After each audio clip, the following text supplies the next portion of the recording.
పురపాలక ఎన్నికల్లో సత్తా చాటి పట్టణాల్లో తమకు తిరుగులేదని నిరూపించుకున్న తెలుగుదేశం పల్లె పోరులోనూ హవా కొనసాగిస్తోంది. పరిషత్ ఎన్నికల ఫలితాల్లో సైకిల్ జోరు మీదుంది.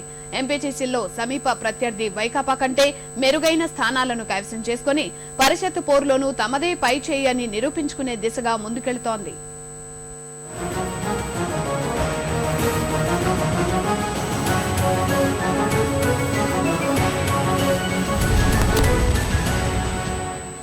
శ్రీకాకుళం జిల్లా వ్యాప్తంగా చూస్తే శ్రీకాకుళంలో ఉన్నటువంటి ఎంపీటీసీ స్థానాల్లో మొత్తంగా తెదేపా 102 ఎంపీటీసీ స్థానాలు, వైకాపా 60, వామపక్షాలు 2, ఇతరులు 16, అలాగే కాంగ్రెస్ 4 ఎంపీటీసీ స్థానాలను కైవసం చేసుకుంటే తెదేపా 1 జెడ్పీటీసీ స్థానాన్ని ఏకగ్రీవం చేసుకుంది.